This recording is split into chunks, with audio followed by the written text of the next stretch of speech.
I have an anecdote. I always crack jokes, and I go, I'm 56.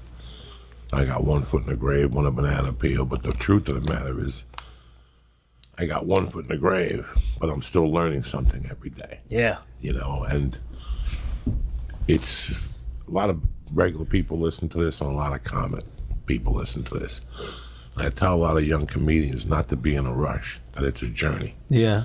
And the journey is the best part because you get to find the treasure that is life. Life is a fucking treasure. But that shit is so hard. Like, it's like, how like every rich person says money doesn't make you happy, and every poor person's like, man, once I get some money, I'm gonna be happy. Right. It's like my mom would say the same shit to me because she was a 3-time U.S. ballroom dance champion. Like, so in her field, she was like the best, and she would always say, the journey is the best. Like, enjoy. I come home from sets and bombing and just having like a whole. She'd be like, listen, this is the best part of your life.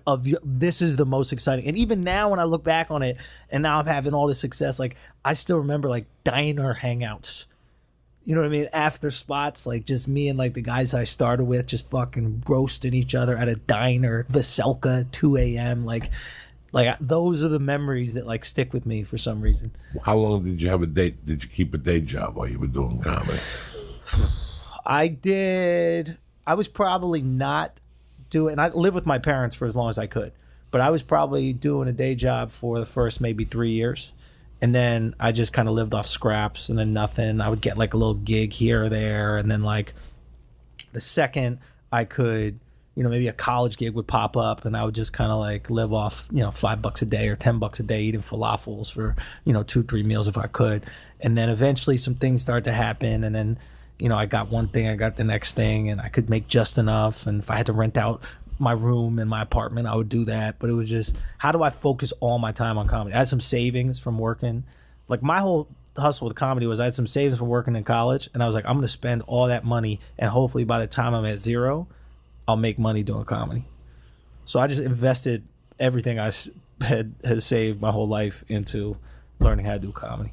I always see these people that invest in the stock market or gamble. And I always tell people, listen, if you're going to gamble, gamble on yourself. Yeah. I've always gambled on me, and I've always bet on me. And to be honest with you, I've always been the underdog. Yeah. And I've known this when I walk into the room. Yeah. That's what keeps me fucking bouncing. Yeah. But you've taken the hustle in a different way.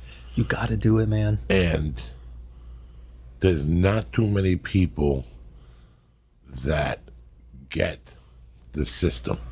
You become an open micer, you fight, you start getting a little bit, and all of a sudden Comedy Central or somebody gets involved, and then you scrap, then something good happens, and then nothing happens for a while. Yeah. And you're like, well, my agent's going to help me, or my manager's going to help me, or my friend said, and at the end of the day, the only person that can help you is you. Yeah. You have to sit down, evaluate where you are, grab a notebook, and set out a plan. That's it. And stick to that plan. Yeah. And whether your mother dies, whether your dog gets hit by a car, that thing gets executed. And you do it enough, and it just becomes secondary.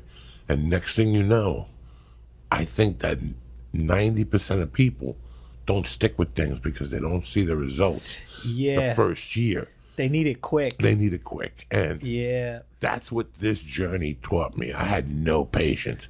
I want that pussy now. I want that grandma Coke now. I want that pork fried rice now. Yeah. It wasn't like that. But by the time I got into comedy, I was 32.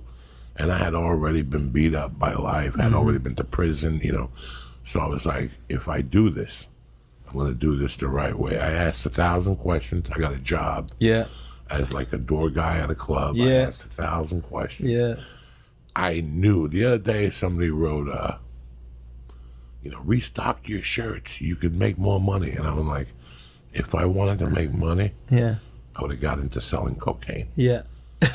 When I got into this in the beginning, from day one, I always said, there's not going to be any money. Yeah.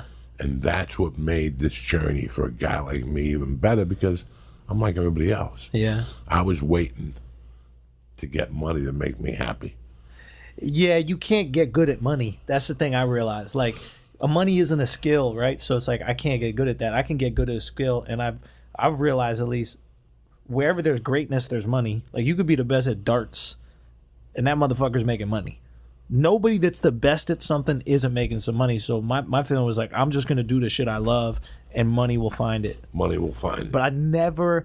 And the other thing is like, I realize like if I'm kind of like maniacal with my work ethic, like, but I gotta love it. So my feeling was like, I'll just do the shit that I love, and then I'll work my ass off on it. And I know I can outwork you. You know, even if you're better than me or you're more gifted than me or something like that, like it's just, I'll outwork you. But I can only do that if I really love it.